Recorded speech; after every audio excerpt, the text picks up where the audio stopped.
Yes, I said to Pep afterwards, if we meet again, you can't play in this system because we will solve it.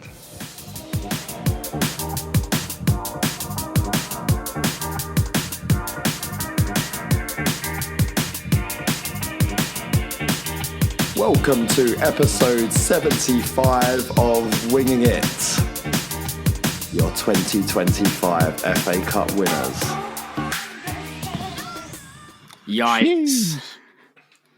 Oh, I woke up this morning and was wondering, is this a fever dream? Does it count as an emergency pod when you're doing it because you've won the FA Cup? I mean, will we get to the end of the pod with our croaky voices from all the shouting yesterday? That's why I need to open this beer to keep it lubricated. What have you gone for? Oh, I've got a fridge full of Beavertown, so I'm still working my way through them. It's going to help us out. So, how are we feeling, Albert? I saw you on Wembley Way after, and I was wondering if, were you in shock? Were you drunk? Were you sunstroke? What was going on? I think it might have been all of. I quite frankly, I've only sort of come on here to do this just to check, like it happened. Because look, what a day! But afterwards, I was in a bad place. Physically, I don't know if I'd gone into genuine shock, but I'd staggered to Wembley Central Station, passed out on the train, staggered home from the train station, got into my house, felt hotter than I've ever been before, and I just took my trousers off in the kitchen. And then collapsed on the sofa. 2 hours later, got woken up by Joe and the boys who'd come home from an evening out and literally didn't know where I was. So you could have made that dinner after all that you were talking about last week. The irony is, I probably could have got there for dessert. But I woke up and felt 100% better. Wasn't quite sure where I was, though. Didn't really know if the day had happened. And then proceeded to sit up and wait for the highlights. And I think I ate a bag of Doritos and 2 jam donuts. Oh, that's how you live. That's a champion's That's dinner. how you top. And at the second one, I took a big chomp out of it. And a fucking big old wallop of strawberry jam landed on my 1978 sash top. Just to put more red on the chest. It was, we're going to talk about the day, but I'm still not quite sure where I am, in all honesty. Well, for me, I just floated, basically, I think, from Wembley back to South Norwood, stopping along in various pubs along the way. Really weird, like, natural high. It was crazy, honestly. My cheekbones are still sore from smiling basically all day. You've won the FA Cup. It's so weird. It's so weird to hear that, man. Oh yeah, so you last week, Hesketh, or it wasn't even a week ago. Let's start with your friend who you called delusional. Yeah, let's start with an apology. My friend Nick Langley, who I'm very fond of, has been telling me all year, all season, we're going to win the cup. We're going to play in Europe.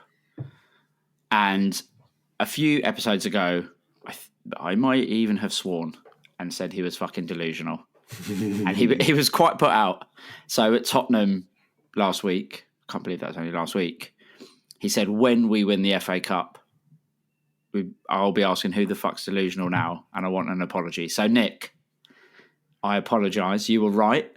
I'm happy to be wrong, and I will see you on the probably already booked minibus for the European tour.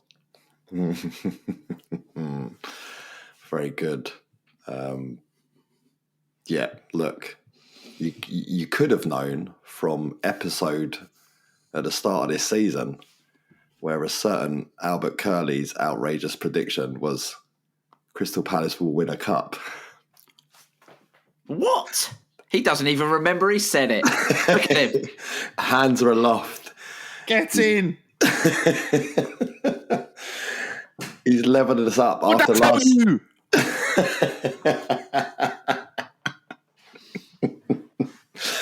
after last season when me and Samantha both got one right.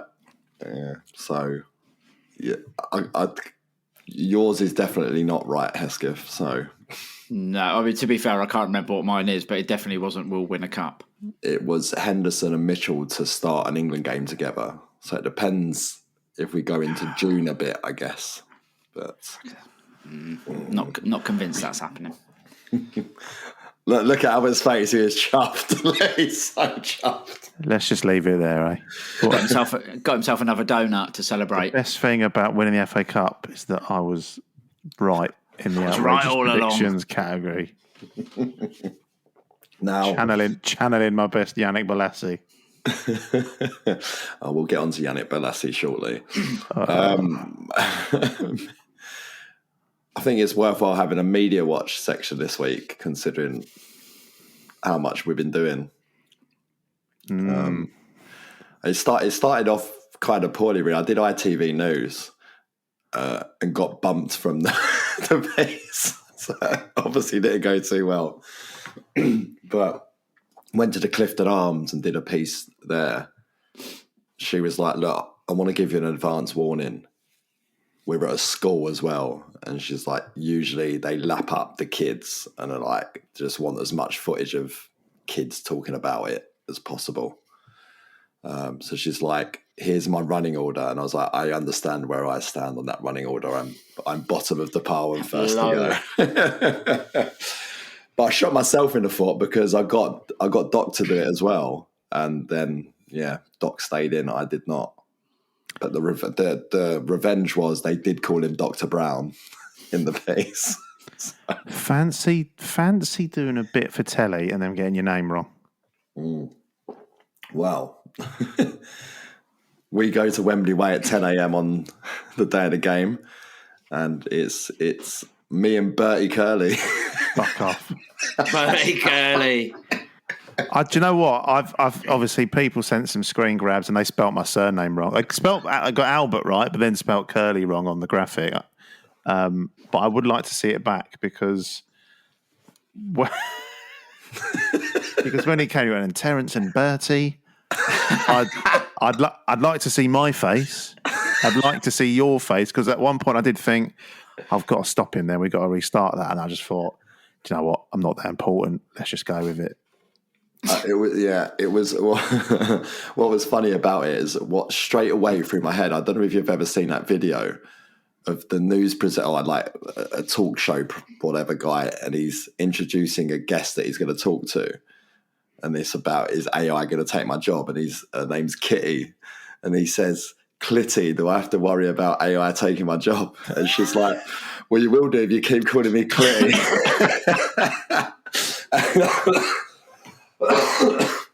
And that's exactly what I was thinking through my head.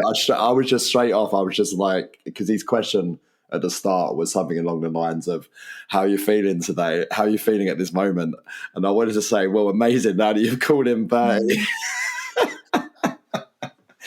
Yeah, fair play. If the shoe had been on the other foot, I would have milked that a little bit more. Yeah, so. I had to take on the stance that nobody cares, though. You know what I mean? No one who's watching on Sky Sports cares about our banter in that sense. No. But I think it went quite well, basically on the grounds, because I said we were going to win 1-0 and Dean Henderson would be man of the match. So, Not bad. Yeah. Mic drop. Yeah, except it wasn't our mic, because if you'd have dropped it, you'd have been in trouble. Yeah. And also Daniel Munoz officially got man of the match, so depends how you want to look at it. We'll talk about more of that later. If anyone saw Channel 4 News, 6 o'clock on Sunday evening, you can watch that back, I think, on 4OD. Was on there, lovely little piece on there about Palace, mainly because I made the cut. Yes. As in today of recording, Sunday? Today of recording, Sunday, yeah. Oh, my God. Sunday, 18th of May, 6 o'clock news, about 15 minutes in. Yeah. About, you know exactly what the time code is. 15 minutes, 7 seconds. Yeah. What was... Linda was like, oh, look, it's 6 o'clock. We've got to turn the news on. And my daughter was just like, no, we're going to watch Topsy and Tim or something. Like, I don't know what it is, some BBC show.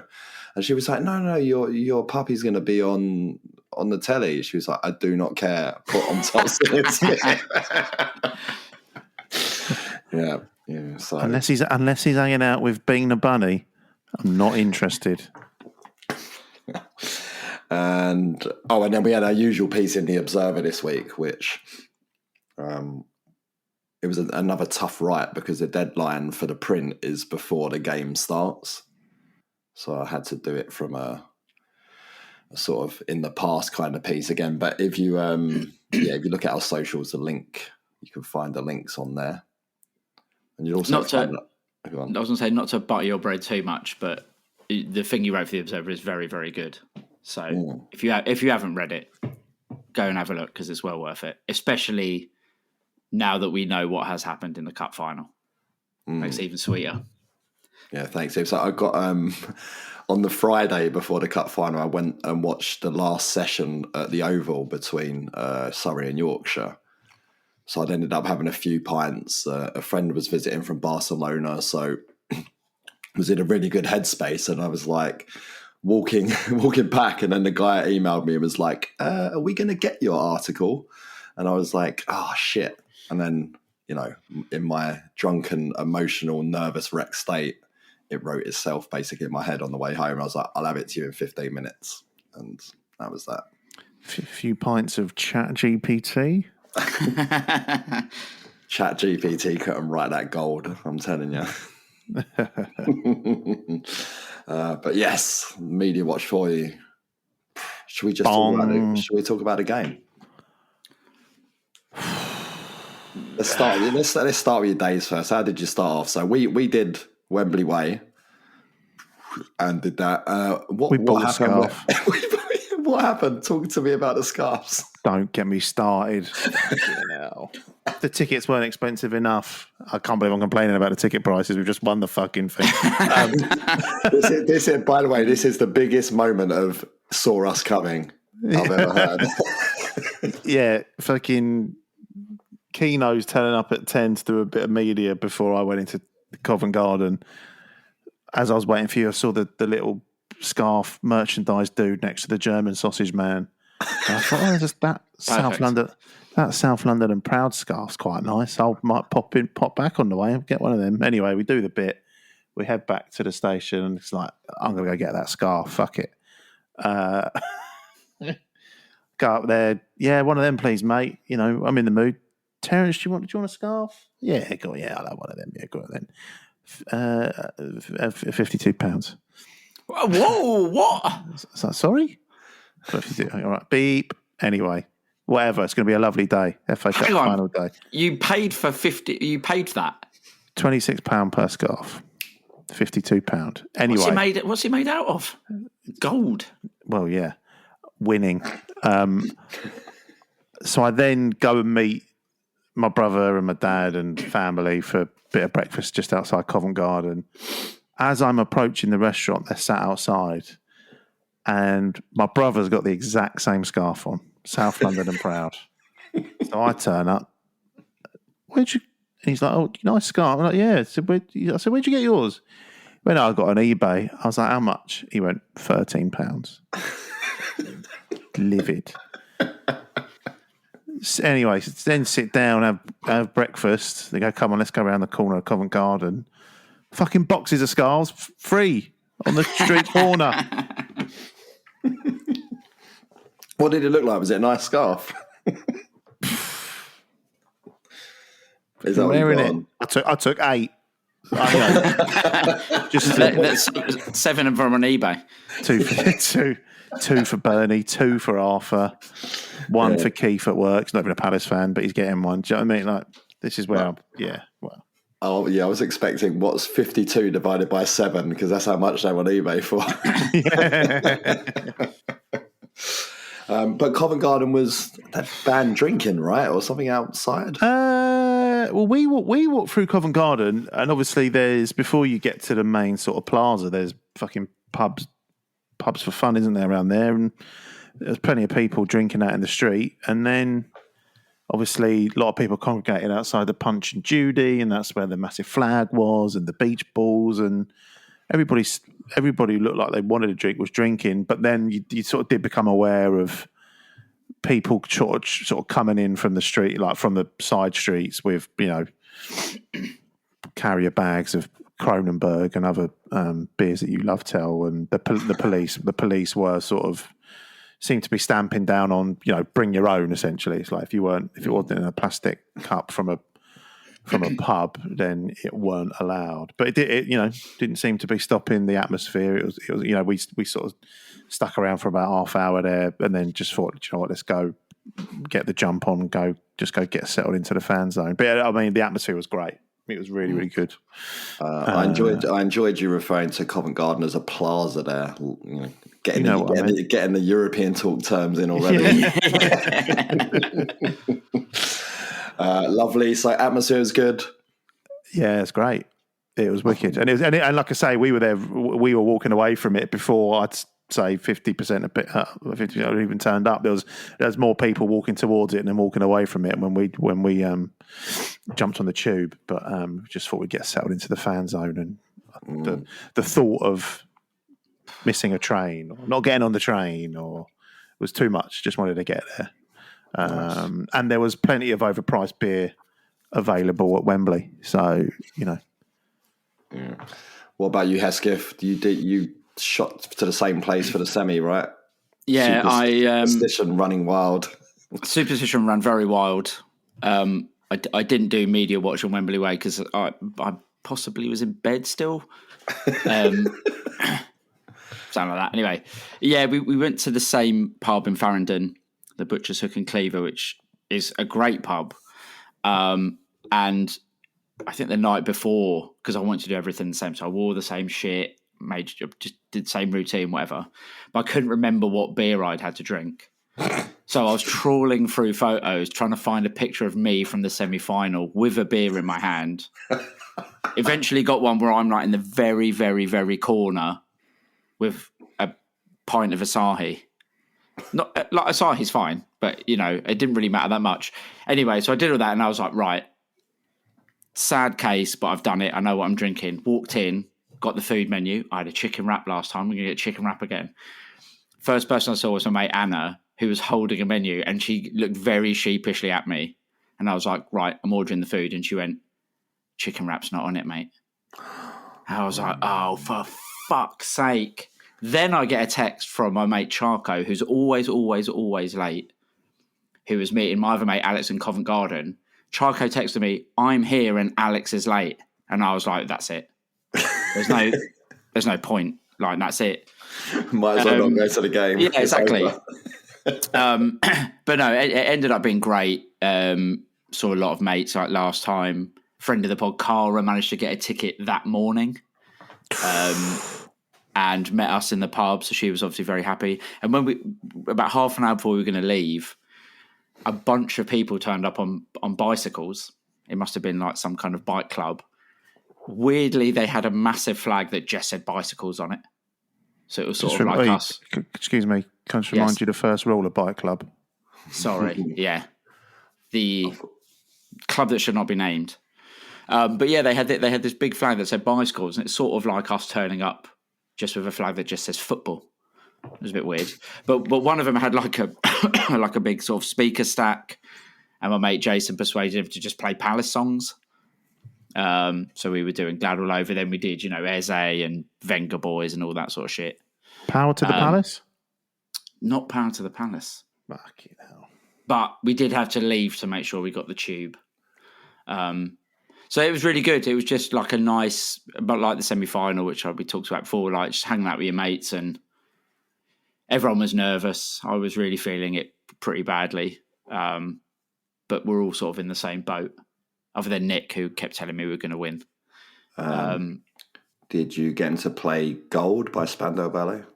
I think he actually might have played Gold by Spandau Ballet, you know. Strong choice. Yeah.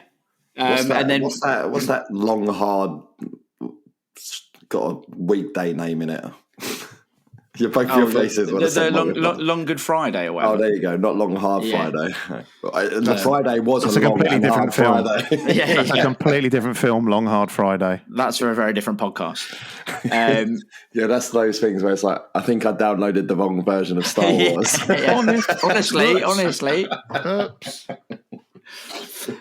And we just got the tube up about hour and a half before kickoff, I guess. I did try to pilot all of my mates onto a tube and then realised it wasn't our tube, so piled them all off again. But it was great. It was great. Like walking up Wembley Way, it was all Palace singing. You know, there were obviously a few Man City fans knocking about, but very quiet. And then soaked up the atmosphere until I heard the Man City team, and then I was like, right, I'm pissed off again, and went to my seat. Oh. Really? We'll get into the starting lineup when we talk about the game. So my day, consisted of left Albert or Bertie, should I say? Both of us. At least our company. Left it when we got on the train. When one stop, I got off at Neasden, jumped in a taxi to Docks. Was there exceptionally early compared to nobody else turned up for about 45 minutes. So I was just stripping time for the chicken and rice, I assume. So that's labour intensive. Yeah, it was. I'm too OCD for that as well. I want to get every leaf off. It's really no stalks. I didn't find it. Yeah, I'm there digging through, getting the little stalks out that might have crept in. But brilliant day at Docks again. Fantastic food once more. It was loads of compliments on the scarf, I imagine.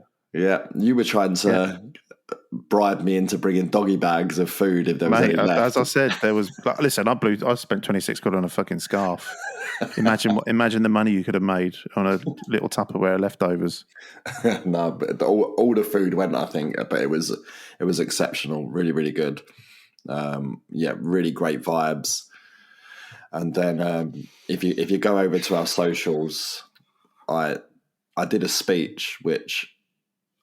It was ridiculous how nervous I was. I can talk to strangers and not have any nerves whatsoever, but put a bunch of my friends in front of me and then treat it like a public speaking exercise. It was pretty scary, actually. I got up there, I was like, immediately started getting heckled, which I hadn't even said a word.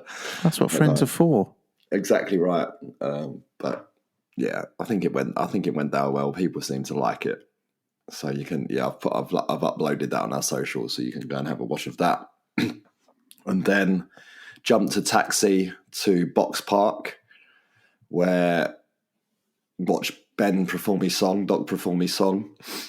As we arrived, just before Doc going on, Mile Jednak was going on, so saw Mile. Oh, no way, that's cool. That man is just getting better and better looking with age. It's outrageous. He walked over and I just shriveled into the corner. I was just like, what a specimen. Look at him go. And we had our friend of the pod, Penny, with us, and she was just swooning at him as well. Even Ben was just like, fucking hell. Look at the state of him. Silver Fox. Yeah. Crowd loved it as well. He loved him chatting, giving it all the documentary one, being Palace always winning the stands at Wembley. He was giving it all that. So, big fan favourite. He hadn't had all the grumpy Ange shit rubbed off on him, had he? Listen, mate. No. But I got some messages about your Ange Postecoglou. What, my impression? It was thoroughly enjoyed, yeah. Oh, okay. I could probably do a much better one today with the state of my voice. Let's save it for next week. Maybe they've lost the Europa League final by then or something. We'll see. Fuck those guys. Then up to the ground, basically. Up to the ground inside, search out some people, found Mike and our very own producer, Samantha, who was dressed in a cheerleading outfit. The Strong look. evil sash cheerleading outfit. Yeah. And some like freaky mask. Type that into fucking Google. Yeah. No. Too tired. And then that's when I heard the City lineup. And my first thought was, that's too much. That is over the top. There's no, like, especially when you consider the record that Kovacic, I think, has won every single game he's ever played against us, that he's played minutes in. It's like, I seriously think that's right. I think he's got like 16 wins in 16 appearances against us or something stupid like that. Definitely not lost against us. So it feels like, that might have been a bit more of a sensible play. Exactly. And I just thought it was going to be right. But my initial thoughts were, it's got Saar written all over it, this has. There's going to be so much space in behind to find. But it did, I guess, end up Hesketh serving the purpose of it. It kind of overwhelmed us a little bit and just kept us in a low block effectively for about 113 minutes or whatever the game went for. Yeah. I mean, when I heard the lineups, I saw ours, and then my mate wanted to tell me theirs, and I was like, "Oh, I don't care." And then I heard him say, "Oh, it's Haaland and Marmoush and De Bruyne." And I was like, "Oh, fucking hell!" So I didn't really hear the rest of it until they announced it when we, were in the seats or whatever. I was just sort of like, well, maybe they'll rotate a bit because their game on Tuesday is really important, and Villa won the day before or the night before. So I was like, that's good. And then when I saw they went like really attack heavy, I was like, you know what I'm like. I'm pessimistic all the time. And they did pin us back a bit, but I think having no real defensive midfielder wasn't a great idea for them in hindsight. Whilst, we didn't have much of the ball. I'm sure we'll get onto it, but when the goal did come, with basically our first touches in their half, there was no midfield to speak of that was really pressuring us. So I think it worked out fine, obviously, in the end. I just think at the time when I was hoping some of these big names wouldn't be playing, to see them all playing, I was a little bit overwhelmed. Yeah, I mean, obviously, first chance in the game is Dean Henderson saving from Haaland's acrobatic effort at the back post, which we've seen him score that sort of goal before. Dean did really well to stand up and read it and save it, and was basically, will be forever known to me as the Dean Henderson Cup final. There is zero chance it could be referred to as anything else. And I think as time goes on, people will realise that as it settles down in our minds. Makes a brilliant save, makes another save from a Guardiola header, much more of a routine save, that one. And I look across at my dad to my left, and he is pulling his hair out, and his face just looks pained. The expression on his face is pain. And I'm like, what is wrong? It's like, they're all over us. He was like, we can't get out. I was like, look across at the sideline. What do you see? There's Pep. Where's Ollie? He's in the bench with his coaches. They're figuring it out. Relax. Just don't worry. Everything's going to be fine. We get the goal kick. Glasner comes out, starts pulling Ty this way, moves Kamada this way a little bit. And I think they even, watching the highlights back, I even think they pick it up on the commentary. And then we play the ball out that way, but then immediately switch it to the other side and ends up with Chris Richards punting it long. And all of a sudden, you realise that the City midfield have took the bait and they've all moved across to the other side, and now Munoz has got his first overlap of the game. But before it gets to Munoz, Albert, always with Mateta, it's got to be you. The ball stuck to his foot like glue with a massive defender up his arse, and the interchange between him and Kamada is fantastic before they release Munoz down the right. Yeah, I'm still chipping my way through watching like the full coverage, but I've seen the highlights from ITV, from BBC, and I think it might be Lee Dixon that talks about Mateta's role really well. You know, like I say, the interchange with him and Kamada's great. And when you watch the goal back, there's a much easier sort of obvious pass to Eze, because Eze's in a reasonable amount of space, you know, sort of on that inside left position. But, you know, Munoz, listen, we know Daniel Munoz comes from, you know, up and down that wing and all day long, but like he's nowhere near the footage when that pass is first played out to him, and then he just appears and he's there. It's, you know, the first glancing blow that we've even tried to lay on them, and fucking hell, it's in the net, and Jesus Christ, it just was Lee Dixon there going, reminds me of me in my prime about Daniel Munoz. No, but we'll get on it. But that does remind me. So, listen to Alan Pardew just a few hours ago on TalkSport, but we'll get onto that later. Yeah, I mean, listen, it's a fantastic goal. It's a combination that we've seen many a time, and just absolute. It's just the only shame is that it was down the other end. That's the only downside. I mean, it's a combination City have seen as well, because it's almost a carbon copy of the goal we scored at their place. Yeah. But, you know, turning up into my seats, I was the last row of the £75 seats, I think I said on the pod last week. And so the row behind me was 125. And we were just, as we're looking, the goal was just to our right where the HF were. But the angle we had in it, I was really worried that it was going to be like, the far end of the pitch was going to be a bit too far away and wouldn't really be able to see what's going on, but they were great actually.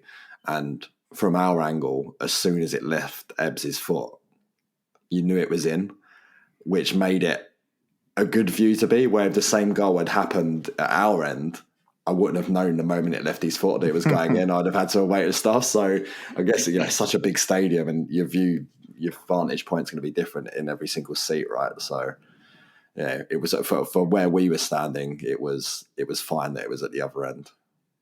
And I think what's great about it is, you know, Eze has a great knack of, whether it's from a set piece or on the break, he knows when to find space, and he knows when to make those runs into the box. But what was particularly impressive yesterday is, like, he's not on his own, like trying to hit that ball. He's got a defender on his shoulder to just, you know, it's such a fine margin to get that contact on the ball without the defender getting a toe on it or blocking it. Like, it's just, it's a great finish. And the celebrations, obviously I didn't see what the fucking players were doing because I was on the floor and licking people and all sorts. It's only seeing it, it's only coming home and seeing the highlights and seeing all the clips. Just, just unbelievable. Yeah, I feel exactly the same. And another thing that I really liked about the goal, which obviously helps because of how quickly we break, is no player had to really break stride. You know, Daichi does really well to get the ball back to Mateta, but then his pass to Munoz runs onto it. Eze is exactly where he needs to be. The cross is exactly where it needs to be. Mateta's taken that defender forward. Like, everything just lined up perfectly. It was really the sort of perfect Oliver Glasner ball goal. And like you said, I have no idea what the celebrations was until I saw them after the game in the pub, because it was absolute carnage where we were. People jumping on each other. Although I have to say, there were a couple of people in the row in front who had Mateta masks on the back of their head, and it freaked me out the entire game. Everyone was saying this. Like, it's just because they're eyeless. Yeah. It just looks so fucking weird. There was Eze ones. I saw Munoz ones. I saw, basically across the ball, Glasner ones. There were masks everywhere. And it was, it's the best mask I saw, I'll send you a picture of it, was a geezer who just had a Heineken box. And I promise you it wasn't me. He just had a Heineken box just on his head. Brilliant. Eye holes or? I didn't see him from the front. I was walking up Wembley, up the ramp behind him. It's like, that's an interesting hat. It's just a Heineken box. Fair play. Other beers are available. Yeah. Terrible beer. Anyway, that's a personal opinion, not necessarily the opinion of winging it. It's definitely not my opinion. And then we almost score again, Hesketh. We get a similar sort of vibe, and it's a flick from Sarr. It's kind of one of those ones, if you feel like it goes a yard either side of the keeper, it probably finds a way in the goal. Yeah, absolutely. I mean, I think the keeper was pretty sort of stuck to where he was, so went straight at him and he still sort of pushed it out a bit. But again, another good build-up. Lovely play from Munoz. And Sarr is sort of instinctive. The more this season's gone on, the more we've seen that, I think. And it would have been absolutely, obviously, unbelievable if we'd have gone 2-0 up with our 2 touches in the box. But I mean, I think that would have given us a lot of confidence that, we're not going to have the ball much and we're going to have to do a lot of defending. But look what we are able to do when we get the chance. So, it worked in our favour. But then the final almost turns on its head in the space of a few minutes I just had no idea what was going on inside the stadium when all of a sudden, it looks like Dean Henderson just swats the ball away from Haaland. There's no appealing from Haaland or anything. He goes and chases the ball out wide. Play carries on. Nothing seems to happen. And then all of a sudden it's like, we're at the other end and it's like, is it not a foul on one of our players? And all of a sudden we're getting a VAR check for a penalty or, red card for... I'm just like, what are they looking at? No, it said red card for denying goal scoring opportunity, and it was like, what? And I mean, you guys are more around behind the goal than me. I was almost in line with the 18-yard line on that side, and you see Hendo come out and flick it away, and it's like what, a minute later they're going, this is VAR check, and I I know Hendo said, nah, I don't know what you're on about. I thought I was in the box. But yeah, we were like, has there been an elbow? Like, what the fuck? What's happened? No clue. It's only till half time when messages started coming in from home and checking social media and stuff. It was like, oh, fucking hell. Yeah, but what I found crazy about it across both broadcasters when I watched it back, and even like messages you're seeing all over social media, is just absolute certainty that this should be a straight red card. I'm just like, it is so far away from that. It's ridiculous in the sense of the angle that Haaland's approaching the ball at is knocking him wide, and we've got 2 covering defenders. It's just in no world is it a red card. I just think, and then I see Wayne Rooney being like, might as well get rid of VAR. It's a red card. Ian Wright saying it's a red card, and I'm just like, am I taking crazy pills? What am I watching here? Haaland is definitely pushing far too wide, and we've got cover. I just don't understand why they think it's red. I think it should be a red, but not in line with the rules. Obviously, the official rules that you take into account, the angle of the fucking ball and where he's going and covering defenders. But if it happened at the other end, I'd probably, and we'd lost that game 1-0. Of course, I'd be fucking livid. Do I give a fuck? No, I don't. The bit that did annoy me is that they seem to say, forget the nuance of the rule, like you said, Tel, about going away from the goal, which all have to be considered in the decision. The bit that did really fuck me off, they were like, okay, yeah, he's going away from the goal, but this is Erling Haaland, so he's probably, and it's like, well, that shouldn't fucking matter. Like, if it was fucking Trevor Benjamin or fucking Shefty Kuchi, we wouldn't be going, well, it's clear opportunity, because it doesn't matter who the fuck it is. Like, if that's the rule, that's the rule. Well, it depends. Is it Kuchi when he was shy, or was it Kuchi when he was looking for a new contract? I was going to say, I love that we've just won the FA Cup and we're talking about Trevor Benjamin. Well, if it was Shefty Kuchi, he'd have just dived over Henderson, wouldn't he? He'd have just swan dived over him, missed it completely, and then just got up and slotted it, I'm sure. Well, the angle he was going, Trevor Benjamin, I'm not sure he had a right foot, to be honest, so he definitely would have been scoring from there. Oh, my goodness. But no, it was, and going back to, it might be a couple of pods ago, we talked about when the refs were announced and who they were, and we were saying, Darren England can't cause much damage from fourth official. But I think we talked about Gillett, the Australian guy, being on VAR was actually really good because he's a sensible guy and he doesn't lose his mind. And I think it's played through there that we're really lucky that it was him and not someone else, because if Gillett was on the sideline and Darren England's in that room, you know what Darren England's going to be recommending. He's going to be recommending a red card because it's Crystal fucking Palace. Yeah. Send Henderson off. Yeah, exactly. Give a pen. Do whatever you can. But I think the right decision was come to. And even then, we get to that penalty 10 minutes later. What are you saying, Hesketh? It goes down a bit easy? At the time, in real time, I was like, fuck, that's penalty. As soon as he did it, like even before the ref had blown, I was like, oh, that's penalty. Because I was on the other side of the goal. But then I turned and one of my mates were like, that's soft. And I was like, no, I don't think it is soft. And then there's a little bit of a debate, obviously. At half time then, someone said, oh, apparently it wasn't a penalty. And Vanessa said, yeah, I've seen a replay on the telly and Ty gets a touch on the ball. I still think it's a penalty. If it was, like Albert said with the handball thing with Hendo, I think if it was the other way round, I'd be like, I still want a penalty for it. But I also can see Ty got a touch on the ball. I'm not sure it's really clear if he does or not. I don't think it's Silver.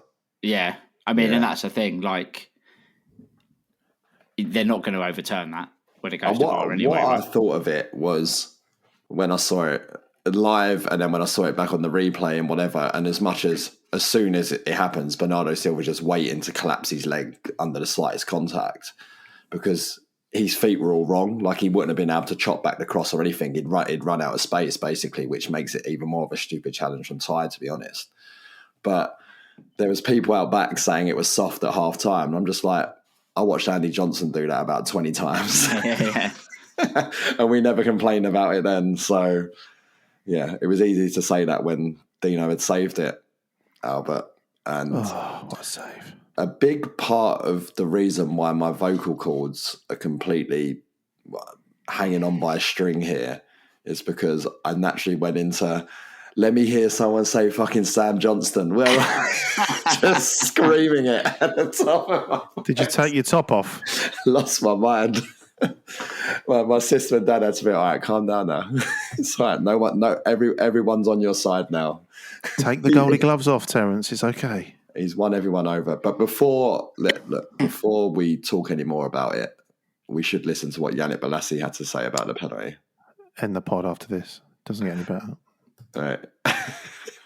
He's a bad boy baller, but he doesn't score. Guess what happens? A man's not taking the pen.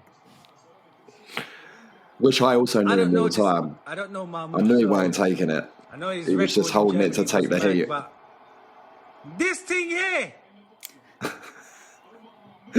Come on, Dean. Hendo. Go on, save it. In existence, man. You have to. If you don't. Why does he do the weird Scottish accent? It turns into Ali McCoist. Hendo! Come on, Dean! Nah, he's not scoring, lad. Dino! What did I say? What did I tell you? What did I tell you? What did I tell you? What did I tell you? What did I... Do you know what I love about that? And I do wonder if it's why he says the dawn is like, it reminds me of that video from the Wembley changing room after the playoffs. And he's going to Peter Ramage and Peter Ramage, what did I tell you? What did I tell you? It just reminds me so much of that. It was like, this podcast, right? This podcast could have been that on a loop for an hour. And it would have been our best episode. And it would have been the best episode we've ever put out. I was howling and crying with laughter, all the emotions when I saw that at about fucking 1 o'clock in the morning. Unreal. You know, the potential of I mean, if you put them in a room with a camera, a TV show of Yala and Mateta, and you just leave them in a room, It's would the be buddy peak cop viewing. drama we didn't realise we knew. Absolute peak viewing that would be. But I think I want save it as my when I get a text. When I get a text, that's what I want. No, it's an incredible save, regardless of whatever commentator said it was a good height for him. Are you joking? Like Marmoush connected with it perfectly, and it's behind him when he saves it, and you see that the power of the shot that it knocks his arm back as well when he pushes it to the side, and then gets up to save the rebound as well. But Hesketh, I just knew he was going to save it. I just knew. And, in his post-match as well, he knew. He even said, like, if it was Haaland, I wouldn't have known which way he was going to go. But him, I knew. Yeah, I mean, I don't... Whoever said that it was a good height for him, whatever, but that's bullshit. It was a great save. And I also love... I mean, I obviously did it at the time, but when you watch it back, there's a cheer when it gets saved, and then it goes a little bit quiet because Haaland has a shot, and then when he catches it, then there's a big celebration. Yeah. And it's a fun one to watch back because you look at sort of like when we score a goal, you look at every time you watch a replay, you look at a different Palace player. Like Kamada celebrates and then runs into the box. Wharton half celebrates and then like does a big sort of punch. It was great, and I think it really galvanised us for the rest of the half. I mean, the atmosphere was brilliant anyway, but that ramped it up, man. Like that was it was exactly what we needed. I think if they'd have equalised there, it'd have been a real downer. But yeah, I thought it was a brilliant save. I think all credit should go to Henderson for that. Absolutely. Yeah, loved it. I mean, I know there's anecdotally that Marmoush is meant to have a great penalty record in Germany, but how the fuck can you have Haaland on the pitch and Kevin De Bruyne, like last big game on the pitch? I was stunned when it wasn't either of those two taking it, but what do I know? I'm not a Man City fan. Well, as I say, if they want to say in that handball incident with Hendo, they want to take it into account that it's Haaland, well, he's just fucking bottle taking a penalty. So yeah, exactly. Pussy hole. Loads of City fans I spoke to as well, they're sick of him. It's so mental because he's still got 30 goals this season. 30 goals. Just like, he's shit.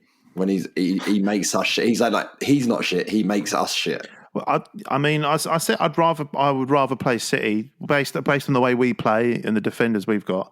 I would rather play City with Haaland than without him, and I stand by that. Yeah, I was talking to Carl about it before the final, like last week or something. We were saying it was going to be key to see how Lacroix has to engage with Haaland, because he doesn't usually have to engage, and it's the other two that do, and he sits off where, this is going to be more Haaland will sit on Lacroix and see what he can get out of him. But I thought, look, the back three were excellent. We'll get into one of them specifically in the man of the match conversation. But I agree. I think it was easier with playing that side than it was the 5-2 side up at the Etihad a few weeks back. We've got one more Hendo save to go before half-time. Doku cuts inside, tries to curl it in the far corner. Brilliant save from Henderson, one-handed, flies up in the air. Gay's clearing header is astonishing, really, under pressure from behind him, and Kevin De Bruyne slices it wide. Albert, what do you think about Doku? You've just been like wiggling your shoulders there like your Doku. Silly prick. Get on with it. For me, he is mid-2000s or like 2010s. He plays for Man United, and then the following season, all of a sudden, he's a Sunderland player. Who was Alan Maxim? Maximan. Just fucking get on with it. Like, we love a tricky player. We've just spent fucking 10 minutes wanking off Yannick Bolasie. But like, do something with it. Do you know what I mean? It's like, it reminds me, it reminds me of a sketch, but I can't think what it is. Like, the ball doesn't move. He just seems to like dance around it. like for 5 minutes and then just tries to cut in and doesn't do fuck all with it. Yeah, agreed. Flatters to deceive. Flatters to deceive. Yeah, exactly. It's all a bit like look around the eyes, look in the eyes, and then it's like, yeah, but the ball's still there, mate. Yeah, I'd find him desperately frustrating. And it's also with was he played to pin back Munoz, which I mean ultimately worked for most of the game, but in the key moment it did not work at all because Munoz provided the goal, and Munoz obviously had a lot of tackles on him in the game as well, and a few good blocks as well, and handled him quite well. I mean, I don't think you can fully keep a player like that. He's going to go round you sometimes just because it's the type of player he is. But I just never thought I just never felt he was going to score. And but yeah, so then we get to half time. Amazing to go in 1-0 up. Really, especially considering the perceived pressure that we were under from City. Like, they had an awful lot of the ball. I think we end up with 22% possession at the end of the game, which is speaking to a neutral on the train from back to Marylebone, who was in like a lounge or something. He was saying,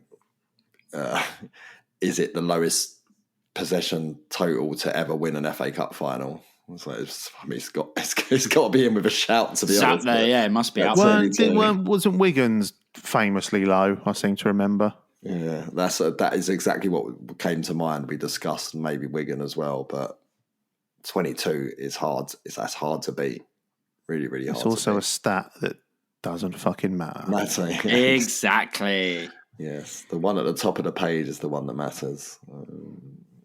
But second half, come out, and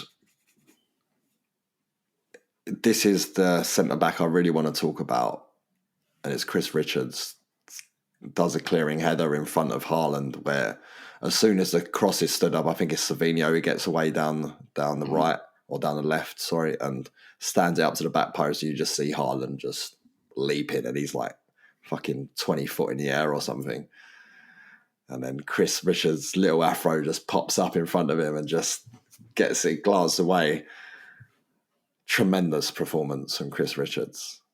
And if you cast your mind back to January when we lost Chalobah and everyone was a bit, what are we going to do here? Do we need to get someone else in? Chris Richards comes in and he's rusty for the first few games, and people are starting to go, oh, like, should it be Riyadh? Or Riyadh gets injured. Like Chalobah was. Yeah. Well, Chalobah went rusty, and I think he did fine for us, but he definitely. But the first few games, his first couple of games, I wasn't that impressed, but he grew into it, and Chris Richards has done the same and more.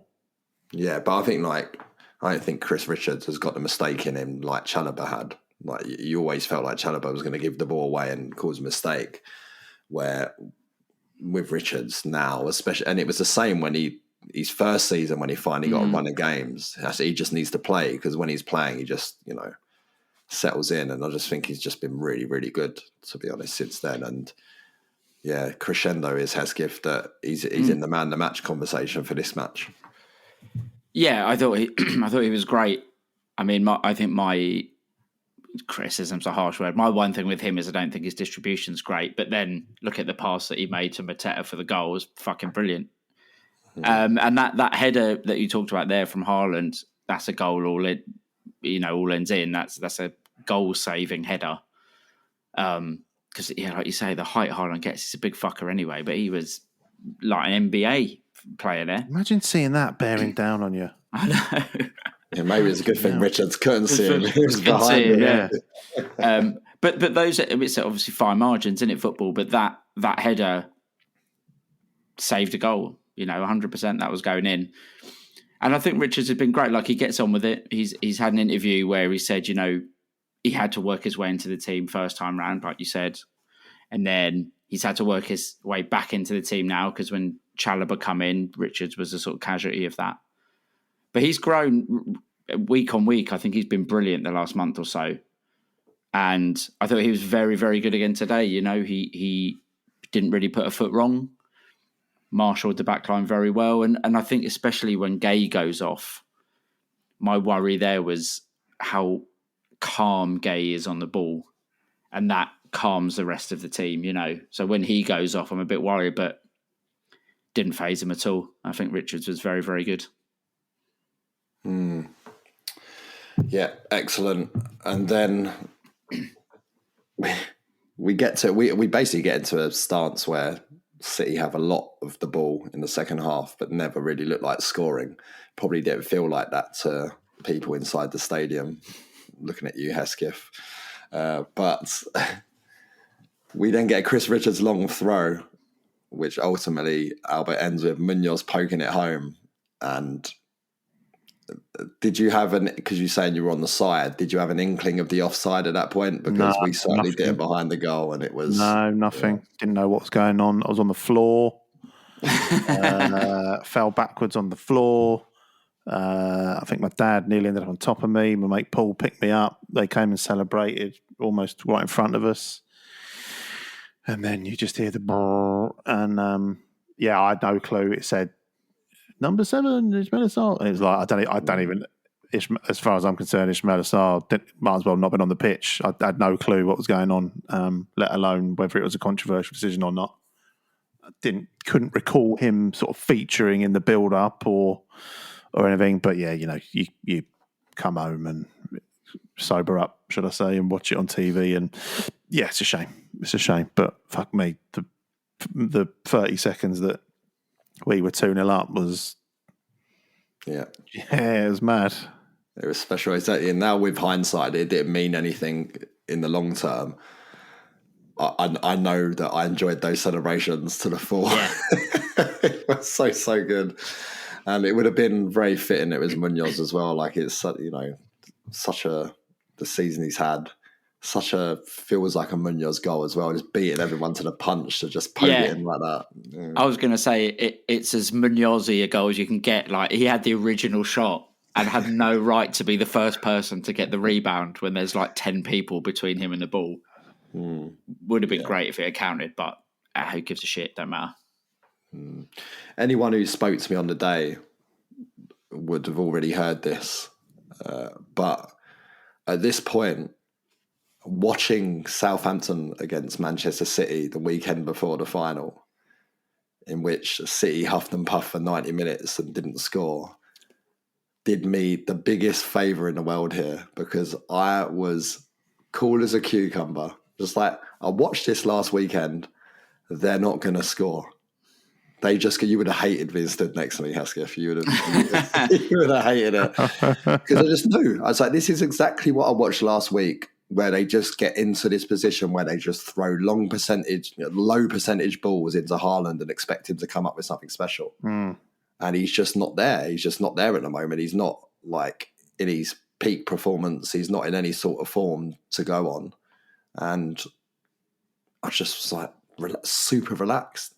And it kind of materialised that way. There's no real chances come along. I think like Munoz has to block from O'Reilly, but I think that was more down to Wharton was off the pitch getting treatment, and then they'd called him back on, and then Wharton was about to intercept the ball, and the referee bloody got in his way and blocked him from doing it. So that was the only real reason that the gap opened up for O'Reilly to even have that chance. I mean, he should have took it on his right, but tried to get on his left. But it's a great bot from Munoz. And then it's not until like the 82nd minute where De Bruyne puts this Echeverry through on goal, which just before we get into Dino saving that again, incredible really that Grealish is just on the bench and they bring on a kid no one's ever heard of. Well, they asked Guardiola that he's such a, we'll get into it, he's such a sore loser. But they asked him, like, oh, why did you bring Echeverry on for his debut, apparently, in an FA Cup final? And his answer was, because I'm a talented manager. Oh. It's because it sounds like a bit like Eberechi. Yeah, he's trying to manifest. It's the closest he was going to get. Wait, like that aura is an aura until it's not. And it's kind of like, I think of like Jose Mourinho, for example, when it's just like, you know, those quotes sound cool when you're winning or whatever, but that's your third major final you've lost, and I think you won your first 19 or whatever. Do you know what I mean? It's like, yes, crazy, really. That you're chucking on a kid to make his debut in that sort of game when you've got a player you paid £100 million for sat on the bench. Seems crazy. Good save by Hendo, though. Yeah, very good save by Hendo. And save it. Exactly what you expect from him. Standing up big, he never goes down too early, just always there to block those sort of chances out. And I mean, that's generally it. Like, again, just more huff and puff. 10 minutes came up. I was like, again, you would have hated this. Me and my sister looked at each other. She was relaxed as well. So make it 15. Do this all night. Oh, fuck off! You even winding me up now. Do this all night. Like it did get to the stage where it was like 98 minutes, so 97, 98 minutes. And as I mentioned earlier, that speech I did, I was like, if we lose today, I know it doesn't break me as a fan. It's part of the speech. And I was like, do you know what? If we lose from here, it might break me. Yeah, exactly. Get the microphone. They started getting very. I mean, they do. We've seen it before because we've beaten them before. They get very fucking narky and cynical when it's not going their way. There was a couple of really cynical challenges and fucking arseholes. Well, even when Gay was going off, obviously now we know he didn't fracture it, but like absolutely fucked his eye socket. And Diaz is trying to push him and the physio off the pitch. Fuck off, mate. Like, they're just such bad losers. It's just such bad. It's so, I can't stand them. Was Adam Wharton a concussion as well? Yeah, so Wharton apparently went straight to, missed the celebrations, which I didn't notice because I was celebrating too much myself. He went with concussion.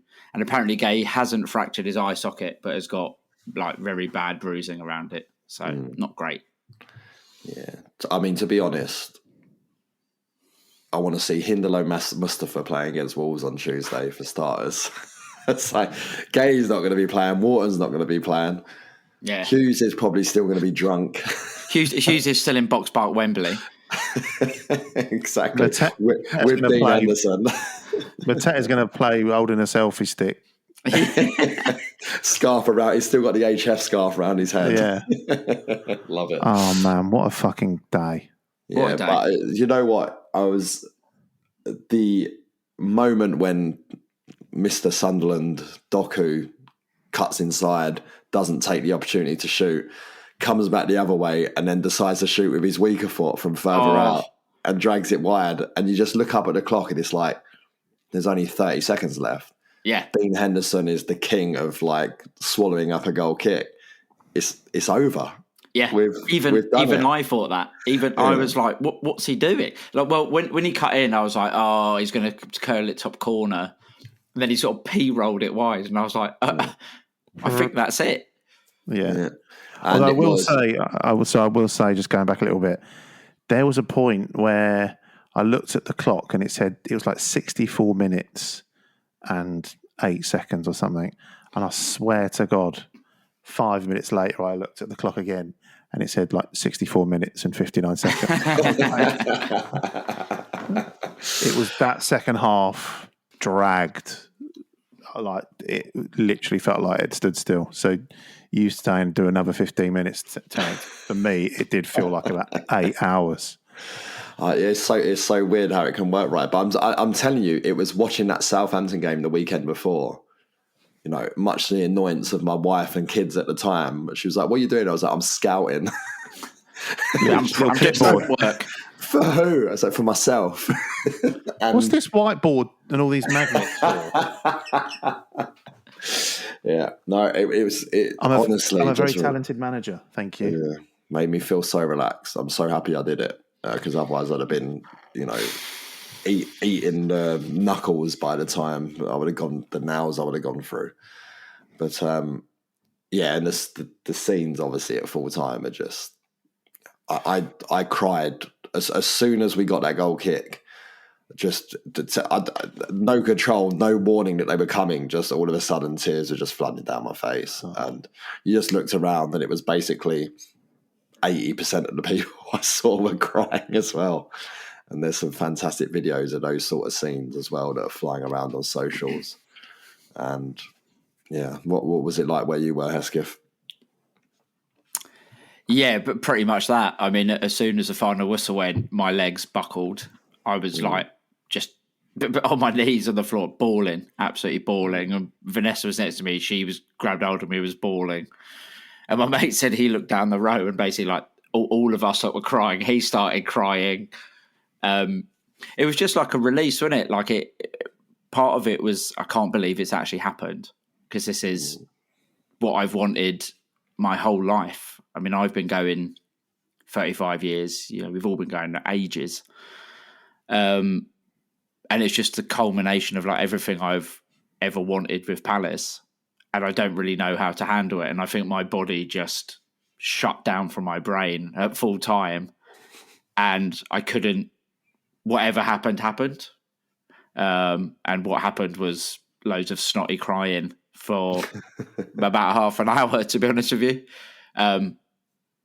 But it was a great feeling. I don't think I ever thought I'd feel it, which is probably part of it.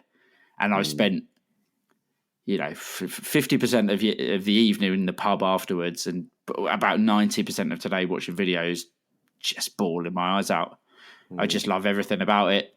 So, just when you feel like you got no tears left to cry, you discover another new video and it sets you off again.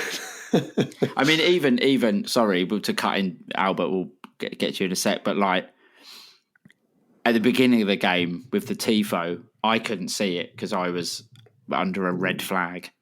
But watching that back and seeing people that aren't Palace find out the story of the guy at Man U and his two kids who were there, and then someone being in the row behind the two kids who saw it and started crying. Fuck it, like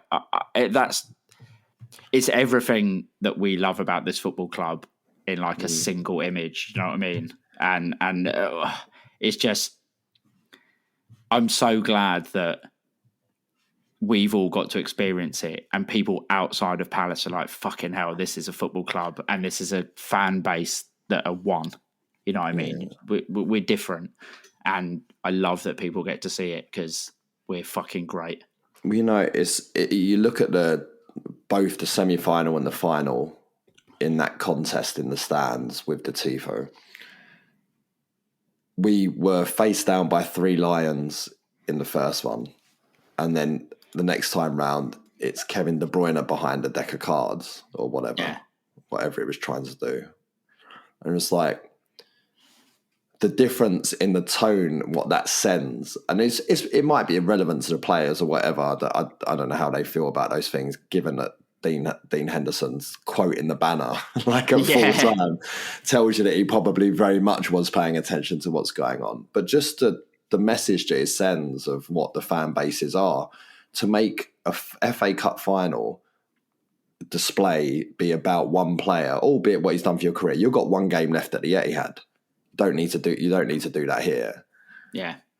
And it ends up being club funded and all of that kind of stuff there on their side, to get onto our side and be like, this is an iconic moment in Palace history, which brings to the surface the flavour of what it's like to be a Crystal Palace fan in a family club where, everyone's got everyone's back in that sense. And we all know, like instantly, you all know what that is. Every single Palace fan knows exactly what that is, because it's such a magical moment to where it's intrinsically linked with one of the best goals in the history of the club, Yeah. And then to know what went on, what happened, and Mark losing his life is it's just what makes us Palace. And it made me really, really proud to see that versus the junk they put up at the other end. That's for sure. Yeah. How did you react at the end, Albert? The tears. I mean, I cried before the game. Abide with me, set me off. The goal fucking set me off. the second goal fucking that got ruled out set me off. But yeah, it was mad. Like there was so many moments yesterday. Like walking through, like I said, we left Covent Garden before it was jam packed, and as we were walking to the Charing Cross, there was a moment where I've no context, but there was a couple of guys coming towards us, and they were in a bit of a group. It turns out there was more of them, but they were all sort of in disparate little bundles. And there was another guy who was walking the same direction as me, who met this other group of friends that he clearly knew. And I don't know what the story was, but they were so fucking happy to see each other. I don't know if he travelled from somewhere halfway around the world, but they were just like elated just to see each other. And then like two more people arrived, and they're like, fucking hell, and like all hugging. And it was just like, it was so nice to see. And at that point you sort of thought like, that's what today's about. And the game, it's a day out now, and it just, and you convince yourself it's just a game now, and it's a day out, and let's enjoy it, and it's all about those moments. But then you go 1-0 up, and all the emotions start coming out during the game, and fuck me, it comes out at full time, and we were in the lower tier, and we had my sister-in-law, my niece, my brother's daughter, my sister and her girlfriend are in Club Wembley, not sitting together, two pairs, but they happen to be right above us, right at the front. And you look up at full time, and my niece is in bits, and my fucking sister's in bits, and my dad's 70 this year, and he's always looked in good nick. He looked like he aged about fucking another 10 years just during that game. And yeah, and then like I say, it's at that point that you're like, no, it does mean something, and we do want to win, and we should win it. And to fucking win it was just unbelievable. And I'm going to go now, man. You're making me go, mate. Yeah, it's just everything, isn't it? Really, that's why we go. It's what we've done. It's why we've, some of us have been going longer than others. I think it's been a long wait for me. Like I say, my dad's 70 this year, and you think about the people that weren't there. Yeah, it's just fucking unbelievable. I can't. I'm gonna have to hand over to one of you lot. Yeah, I mean, one of the things I thought, this is going to set me off as well, so apologies. I got into Palace because of my granddad, and I never got to go to a Palace game with him. He died when I was young, and my dad wasn't really into football, but he always wanted Palace. My dad always wanted Palace to do well because it made me happy. Because I was probably a little shit when I was younger anyway, and so I was quieter when we won. But my granddad had been going to Palace since like 1920 something, and he'd never seen us win anything. He went to Palace for fucking God knows how many years. He was from Streatham; they're his club, and I just wanted to support the club that my granddad supported because I loved my granddad when I was little. And at full time, like it just really hit me, and I was like, he never got to see this, and I've been able to experience it and see it for him. And whatever you believe and wherever you think people are after they're gone, like they're in you. Like I've still got my granddad in me. I was really young when he died, but he's still there. And I was like, fuck, I've got to see this for him. He's got to see this because I've been here. And even my dad, who didn't like football, and this fucking killed me when I spoke to my mum early morning yesterday, so my dad died almost 9 years ago, and it was his birthday yesterday. And I was like, fuck, he doesn't even like Palace, or he didn't care, but he did care because it was me. So I was like, fuck, I just want to win it because I know that my dad will want me to have a great day. And all of that hit me, like you're not even really thinking about it, but all of that fucking hit me at full time. And, that's why my legs went. And that's why I was like looking around with my wife, with my best mates. And like, I'm gutted I didn't see you two. Because like, fuck, I just want to share it with everyone because we all get it. Like whatever your story is and whatever your family is and whatever your background is. My wife's from Texas, but she's come to live in London. And like everyone that I know at Palace has made her feel like she's Palace. Like, it don't matter if you're from Texas, you're fucking Palace. And we do this little podcast and we get people telling us that they like the podcast, and that to someone who tells us that they like it, it might just be a nice thing to say. But like, I fucking love it. I get very awkward when people say it, but I love it because we're all sharing this football club, and this football club is fucking great.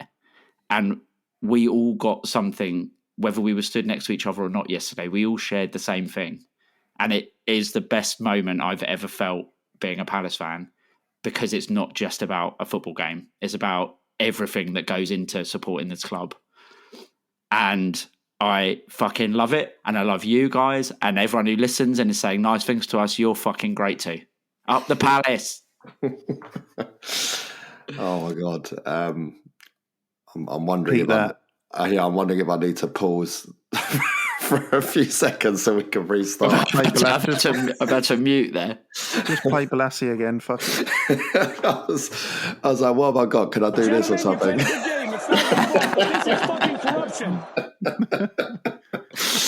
Yeah, but no, I can't top what you said there. That was beautifully articulate. Just wonderful. I think you've encapsulated everything there, and just, for me, it was just being there, like Albert said, with my family, with my dad, with my sister, with newfound Palace fan from 5 years ago, Sergio. Seeing how much it means to him. He's like watched his team AC Milan win a Champions League final, which, you know what I mean? And he's there, and he's a mess as well. And it's just, exactly as you said, just the club just gets into you. A friend of the pod, John Petrie, talked to him about his story. The first time he come to Selhurst, and within 2 minutes, he's standing up, singing "Stand Up If You Love Palace" with everyone. And he's like, wife's laughing at him. It's like, well, what are you doing? He's just like, this is it. I found it. Just knowing, right? And yeah, wow, beautiful stuff. And the thing that really tops it off for me as well is, again, I keep harking back to my speech that I made at Doc's thing. You're like, it's Oliver Glasner. It's like the figurehead of all of this is what having someone who gets it. And there's been loads of quotes that you can throw out from him recently, but the one after this game where they asked him what it means winning the cup, and he says, the biggest achievement is not lifting the trophy, it's giving tens of thousands of South Londoners a moment for their life. Maybe they have some problems at home. We gave them hours and days where they can forget all this. And it's just... fuck, perfect. And it's just... exactly it. Like, it's just having someone like him who gets what football is completely in the exact same way that we all see it. Is just, man, what a time. Yeah. And I mean, even things after the game, like the stories that come with it, like Joe Ward, what a way to go out as a Palace player, where the first memory that we all really have, like his first outstanding moment was the header off the line at Wembley against Watford. Sorry, Albert. And now all these years later, when we know that this is it, and you see all those images of him crying at the 2016 final, and everyone knew. I mean, I'm sure we all said it. We were like, "Oh, he's got to lift it with Mark. It's got to be them two." And obviously it was them two. I was just like, oh, this is like perfect. Everything is just perfect. And it's really sad to see Wardy go. I love him. But in his goodbye video, when he said, I just hope they remember me as one of them. Fucking hell, man, you've done it now. I better go and watch that now. Yeah, like that's the way to call time on the career at Palace. Although he'd probably play on Tuesday if he's the only one who's not pissed. I highly doubt Joel Ward wasn't pissed, to be honest. Just the celebration continued down Wembley Way into whatever pubs people went to, players and VIPs and all that went into Box Park. I wish I'd hung around there and got in there based on what I've seen of Dean Henderson nearly falling off singing Waka Waka and Will Hughes downing a pint before just looking like he was about to keel over and just going into the mic. What a legend. I will say I did bump into Jeff Thomas when I was outside the ground. And then on the tube home or the tube back to Victoria, when everyone, there was a group of Palace fans asking everyone if they had a passport and then singing "We're all going on a European tour," bombing around the corner on his own with no context and jumping into us to ask for a photo and tell us he loved us was John Salako. Down the right wing. Yeah, bombing down the right wing. You mean John Salako heard a conversation about passports and was immediately there? He was checking to see who still had a red one. Yeah, exactly. No, but an incredible moment, and again, on an already memorable day, one my dad's going to remember forever, is that my dad's only got one football shirt with a name on the back, and he wore it to the semi, and he had to wear it again to the final. Like me, my dad and sister could play guess the match because we had completely the same clothing on. So the pictures, you're like, oh, which one is it? Is the final or semi? But he's got number 9 Friedman on the back of his shirt. It's the only one he's got with a name on it. And while we're waiting outside Box Park, he gets a tap on his shoulder, turns around to, "That's a great shirt, that is," shakes his hand, and it's Dougie Friedman. Yes. Nice. With a brand new watch on. just like chafing marks on his wrists from like the handcuffs that he has to secure all the money in the suitcases with. Yeah, exactly. And we sat, and then all like people started rolling in like that. You see Mark Bright was turning up. Just everyone. Gary Izzard was there. Don't do it. But yeah, just like all your Palace VIPs turning up to get into Box Park, and then obviously the parties went on through the night. And as I was saying to you pre-recording, I gained superhuman drinking powers because God knows how much I drank throughout the day, but I was completely fine. And even had to check it back on my Ring doorbell this morning, so I must have been stumbling down those steps, but I wasn't. You said, Albert, that you enjoyed that I VAR'd myself. Yeah. Possible red. No, it's all fine. But as you mentioned, you said European tour. I did. Don't. We're going to Europe, lads.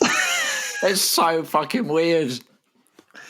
Like that's why I think it hasn't sunk in yet, because I've said that a lot, and I'm like, oh, we're going to Europe, but I'm like, every now and again, I'm like, we're going to play in Europe. That's a lot, man. The worst thing about it is I've looked at the list of teams because nothing's final yet, obviously, and there's still a couple of games to go in some leagues, and places can change or whatever. But on the screenshot I've got of looking at it, I'm like, fucking win that. There's no one on there that I'm like, who's going to stop us with Oliver Glasner? He's won it. He's been there before. He's done it. He knows how to win it. It's going to be the longest, coldest dish of revenge by Unai Emery when Villa do us in the final. Because that's his competition, isn't it? Yeah, maybe. But, on the list you've seen, is there any away games just really fancy? Rangers? No.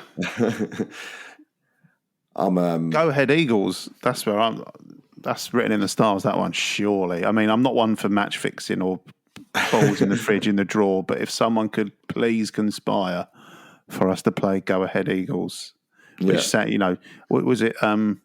was it Pro Evo where they couldn't call the teams the real names? That Go Ahead Eagles sounds like what someone would just call a Palace team that they didn't have the rights for. Let's go play them, please. Well, it's kind of like umming and ahhing for me with for my stag do. I was in Utrecht and we went to a game in Utrecht. Well, part of my stag do was in Utrecht, and they're going to be in it.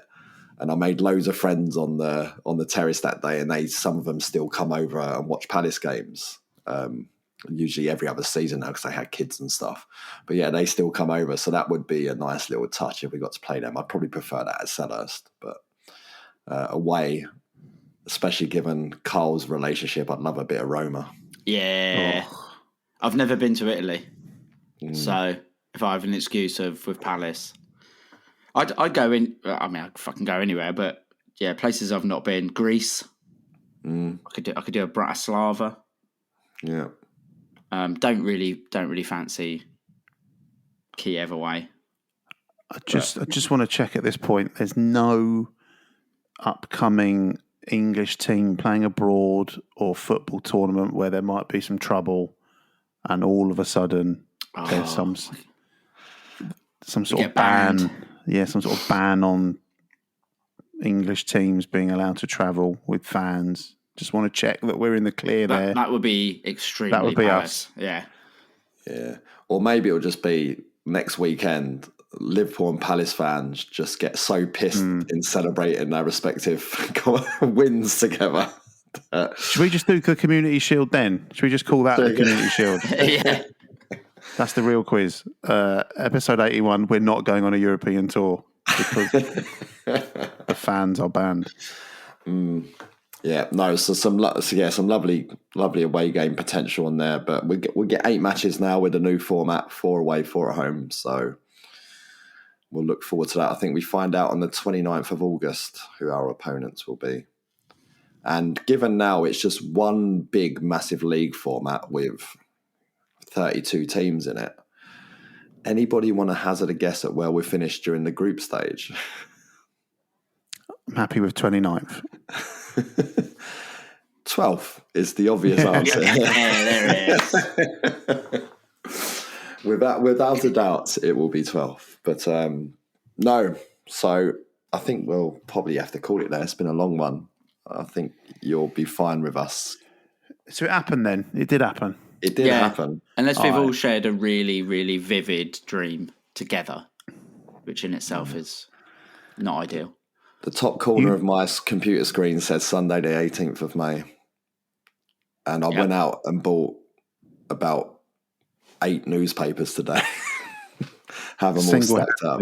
Keeping the newspaper industry afloat. But no, got to have those mementos down. Is that the original one? That is the original one. Obviously, this is an audio podcast. Older listeners will know that I used to have an expletive word written in a post-it that I would just show Albert at a random point during the recording. But it's been hidden away. Bertie, please. Bertie. It's been hidden away. As seen on Sky Sports News. But now that he's a media star, I thought I'd bring it out of retirement just to celebrate the cup with one last C-bomb. What I like is you say you're showing it to me. You're actually showing it to both of us. But you know who it's for. Yeah, but you're saying, but it's only for me. Yeah. Yeah. Right. And on that note. Yeah. Lovely. Well, Back down to earth with a bump. Well, I've got to prepare how to delicately negotiate a conversation with my Manchester City supporting boss tomorrow. So. Just do the Dean Henderson and hold up 10 fingers. Yeah. You got your 10. You got your 10. Now fuck off, wacka wacka, however it goes. Yeah, indeed. But yeah, incredible weekend, day, experience. You know, often in life, things are never as bad as you think they're going to be, or never as good as you think they're going to be. But I don't think there's anyone who's doubting that this has completely lived up to anything we'd created in our minds that it might be. Because, well, it certainly did from me, speaking from the experience of the weekend. And yeah, I think I'm going to float through the next few weeks. And it was wonderful. And I'm glad got to share our thoughts on it with you two and with everyone listening.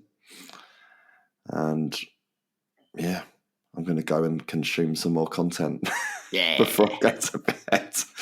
Yeah, cry myself to sleep. But no, thanks as always for listening. Thanks, Hesketh. Thanks, Albert. Really appreciate it. Wolves next. The biggest party South London's ever known. the most pointless league game of all time. Indeed. Right, brilliant. But hopefully see you all there. And until next time, up the Palace.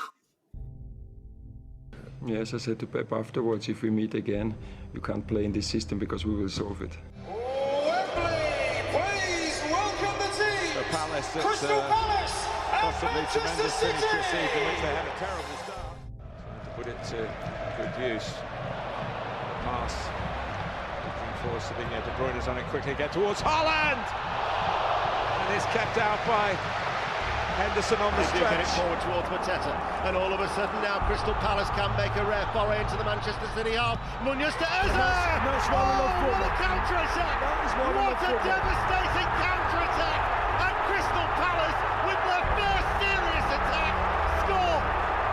Cross from Munoz, and Eberechi Eze, a man in a rich vein of form, with a right-footed finish, and Crystal Palace score the opening goal against Manchester City, 1-0. Well, this cup final has flown by, and now Bernardo Silva into the penalty area. Oh, Mitchell in with a challenge. Bernardo Silva goes down. Wow. Referee waits. Penalty. Penalty. He took his time. He thought about it. Stuart Atwell. It looked like a penalty, and Stuart Atwell points to the spot. Marmouche. I must say, he is looking very, very cool. He is not being flustered by the weight at all. He's standing stock still. There's the whistle. Little steps to begin with, and then on his right foot, Henderson saves! It bounces out, Haaland the cross, and Henderson's got it safely for Crystal Palace. Marmouche was waiting in the middle, but Henderson makes the save, then makes the catch from the Haaland cross, and still Palace lead 1-0. The whistle goes! Crystal Palace have just won the FA Cup. They've beaten Manchester City. What a turn-up this is. What a moment for all of South London, around Selhurst Park and beyond. Wherever you wear red and blue, this is the moment you've been waiting 120 years for. The scenes in the stands here, the flags, the celebrations, the Palace players down there running into one another's arms. I swear you can hear half of Wembley Stadium shaking right now. And in the sunshine, here in northwest London, on the 17th of May 2025, the greatest day in the history thus far of Crystal Palace Football Club.